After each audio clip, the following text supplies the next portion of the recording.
Hi everyone, I'm Joe. Today it's time for me to do my last monthly wrap up for what is otherwise known as the year from hell, otherwise 2020. Now, December was a good reading month overall. This should be a relatively short video, however, due to the fact that several of the books that I read were sequels and part of a bigger series, so there's not too much I can say about them, obviously without spoiling earlier books. And indeed, the first book I'm going to talk about is the third in a trilogy, and that is Noumenon Ultra, written by Marina J. Lostetter. Now, this is part of the Noumenon trilogy. Obviously, as I mentioned, I cannot talk about this book due to it being a trilogy particularly. I can, however, talk about the first book and the overall premise, and this is essentially an alternative generation ship idea. Generation ship being a ship where the people that start off on the ship are not the ones that finish the journey. It's their descendants that do whatever it is that they set out to do, whether it's some sort of science experiment, colonization, or something else. This is a slightly alternative take on that. And indeed, there are 9 different ships, unless I am misremembering, that start off in the first book, that set out to do different things in different locations in space. And this is a story of one of them, the first book is, and then it sort of goes from there. Let's say the first and second books are, I won't say predictable, but they are slightly more traditional and slightly more normal, I suppose, compared to the idea of the generation ship and this long voyage. This third book goes in a slightly more alternative way. It is rather strange, and I actually was surprised by many elements of it. I enjoyed it just as much as the first and second book, and I thought it was a fitting conclusion to the trilogy. It's very, very strange compared to the first two though, which is an achievement because the first and second are kind of unusual with certain elements. The third book is even stranger, but just as good, frankly. The second book that I read in December was Wasp, written by Erik Russell. And yes, this is one of the SF Masterworks, the Yellow Spine. I am trying to read 1 or 2 of these every month because I have so many that I'm just trying to reduce the amount of unread of these I've got. Hence why it's here. Wasp is an interesting book and an interesting concept. It is quite simply based around the idea of the title, and that is, if a wasp could fly into your car when you are driving on a busy road and cause you to crash when you are trying to swat the wasp away, what could the equivalent person do in the middle of a very large war? This is obviously the case in a intergalactic war with a different species. They drop one guy off onto another world, and he has to be a human wasp. He has to essentially tie up resources, manpower, intelligence, everything on this world, which is their home world, and he has to basically be the world's biggest annoying person and just get them to waste tons of their time on him rather than actually trying to fight a war. It's an interesting concept. It's written well. It was just fun. It was quite simple in design, and there are moments that made me think, really? It was a bit predictable at times, but the idea, the concept was a fun one, and one that I've come across before, I'm not going to deny, but this is done in a really interesting and novel way, and I actually really did enjoy it so far. I was quite impressed by this, actually. The second book that I read from the Masterwork series is The Caltraps of Time, written by David I. Masson. This is a science fiction short story collection. I always have a very fondness for short story collections. I don't have a particular fondness for this one, however, sadly. This has 9 short stories within it. Only 2 of them worked for me.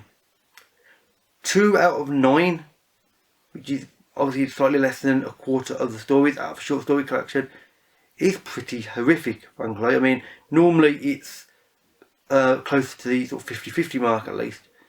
So this being less than a quarter of them that I enjoyed, basically makes this a short story collection that pretty much failed for me on almost every major point. I liked the ideas of some of the short stories. I did not like the writing of the short stories. It was predictable. The pacing, which was a major flaw, and actually the biggest flaw, was completely off throughout almost all the short stories, which is a shame because this is actually David O. Mason's only collection of fiction short stories. I was hoping to like it because, being a author's only collection, but I didn't, and this was disappointing. But ultimately, it is what it is. This one didn't work for me. Collections sometimes do, sometimes don't. This sadly didn't. But this has definitely got potential, and I can understand why some people think this collection, indeed Mason, is a very good author. I've got nothing against the author myself. I will definitely read more of his books. I don't know what they are in the future, if I can find them. This has not put me off the author at all. The author is solid, it just this collection didn't work. Okay. And finally, the last set of books that I read was 5 of them. And I can't talk about any of these because they are the last 5 books in Raymond E. Feist Rift War Cycle universe, of which there are 30 in total. These are the 26th to the 30th. Now, obviously, the 5 books in question are Ride the Dread Legion, Up the Gates of Darkness. These are the last duology set in this world. Then the very last trilogy is A Kingdom Besieged, A Crown Imperiled, and finally Magician's End. Now, for the record, Magician's End is actually one of the longest books in this world that there has been for quite a long time, since more than halfway through the series. Overall, I love this series.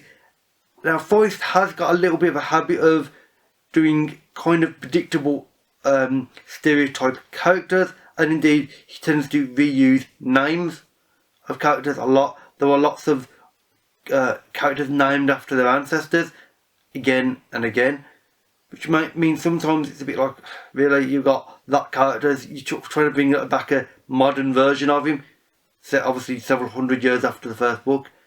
It's there's a few little issues there with that, and frankly, when you're talking about a 30 book world that somebody has created, there's bound to be issues. Obviously, overall though, I loved these books and the universe that Feist has created. I am going to do a video about the overall universe of these, however, which is why I can't really say too much now, and of course them being the last 5 books in a 30 book set makes it impossible to talk about. Basically, if you liked the very early books, the Rift War trilogy or the Empire trilogy, which are the first 2 major trilogies, which for the record, which you can start with either trilogy, personally, then, and you like them enough to want to continue, you will eventually get to this book, which is the finale. It is a fitting ending. It works well within the world. There are some surprises which that surprised me, because I thought it would be, frankly, formulaic all the way through, and it follows certain ideas. And whilst that is partially true, there are still some surprises, which is remarkable considering this is a 30th book. So overall, if you like the earlier books, you'll get to these. If you didn't, then these will be of no interest to you, frankly. And with that said, that is it for all of the books that I read in December.